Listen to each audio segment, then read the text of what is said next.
होली की आत्मा। बचपन से शहर में रहने वाला मनोज इस साल होली की छुट्टियों में अपने गांव दुर्गापुर वापस आता है, जहां उसे देख पूरा गांव खुशी से झूम उठता है। जब गया था तब इतना सा था और अब देखो कितना बड़ा हो गया है। हाँ सरपंच जी, जब मैं गया था तब आप भी बहुत जवान थे और अब देखो कितने बूढ़े हो गए हैं आप। चला चलो बढ़िया है। बच्चा घर वापस आ गया। इसी खुशी में आज रात पार्टी होगी। क्या बात है, गांव में भी पार्टियां होने लगी। वैसे अगर पार्टी की बात है तो आज क्यों सीधा होली पार्टी करते हैं। होली पार्टी की बात सुन चहल पहल में अचानक सन्नाटा छा जाता है, जिसे देख मनोज को कुछ अजीब लगता है, लेकिन तभी सरपंच बात पलट देता है। अब बहुत देर हो गई, चलो सब अपने घर चलो, पार्टी के बारे में कल सोचेंगे। मनोज भी मम्मी पापा के साथ घर आ जाता है, पर होली पार्टी और उस पर पूरे गांव की खामोशी वाली बात अभी तक उसके जहन से निकलती नहीं।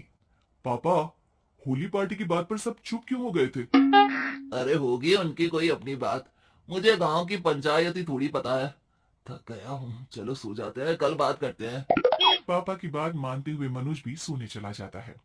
आज तो छुपा लिया, लेकिन हफ्ते बाद जब होली का दिन आएगा तब इसे कैसे रोकोगे। अगली सुबह सूरज के साथ ही मनोज भी गांव घूमने निकल जाता है, जिस पर रास्ते में उसे अपनी ही उम्र के कुछ लड़के भी मिलते हैं, जिनसे दोस्ती कर अब वो उनके साथ घूमने लगता है।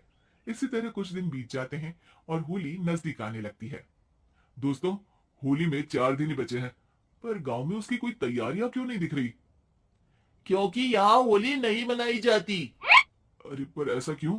वो राजा भूषण। अरे तुम 4 दिन के लिए आए हो, क्या इतना सोच रहे हो। चलो कुछ खाने चलते हैं। इसी के साथ एक बार फिर होली की बात को टलते हुए देख मनोज को शक होने लगता है। वो घर पहुंचते ही इंटरनेट पर अपने गांव और राजा भूषण के बारे में जानकारी निकालने लगता है। क्या, मुझे आज तक ये नहीं पता था। ऐसा कैसे, किसी ने मुझे कुछ बताया क्यों नहीं। सारी जानकारी लेने के बाद मनोज गांव वालों या अपने मम्मी पापा से कुछ पूछे बिना खुद ही उसकी सच्चाई के बारे में छानबीन करने लगता है, जिसके चलते वो राजा भूषण की हवेली में पहुंचता है। वाह, क्या हवेली है यार। पर क्या यहाँ सच में कोई भूत है। हेलो भूत जी, कोई है क्या। हम इस साल गांव में होली सेलिब्रेट कर रहे हैं, क्या आप उस पर थोड़ा इंटरव्यू देंगे। मनोज के ऐसा बोलते ही गांव में तूफान उठ जाता है और हवेली में रखी सारी चीजें हिलने लगती है। एक अदृश्य शक्ति मनोज को धक्का देकर हवेली से बाहर निकाल दरवाजा बंद कर लेती है। ये सब देख मनोज हैरान रह जाता है। क्या अभी मुझे हवा ने धक्का देकर बाहर निकाल दिया।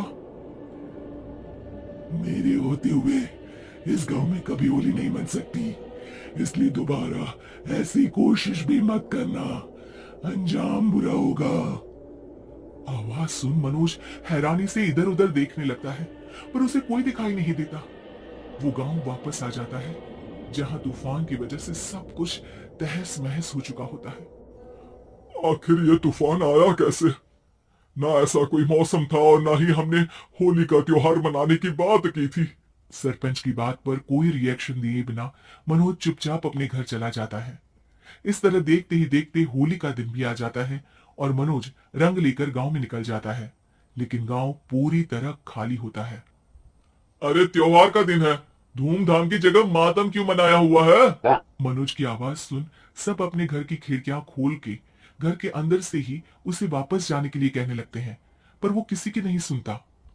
तुझे पहले भी समझाया था, अगर होली खेलने की कोशिश भी की तो अच्छा नहीं होगा।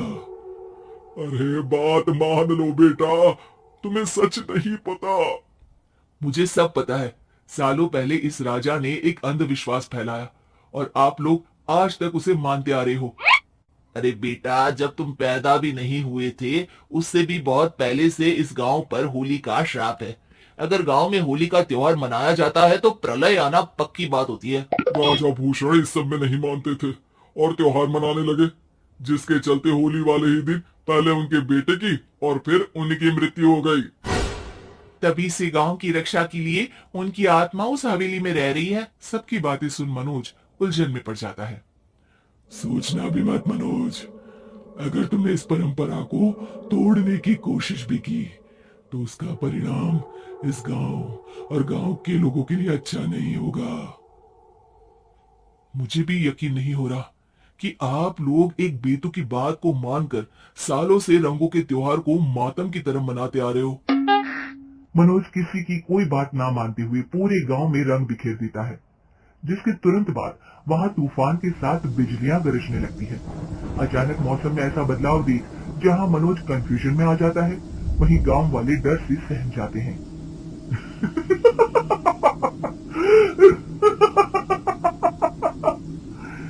इस लड़के ने हमारे जैसे सिर्फ अपने स्वार्थ के लिए नहीं बल्कि पूरे गांव की खुशियों के लिए यहाँ होली मनाई है, जिस वजह से अब इस गांव पर होली का श्राप टूटता है।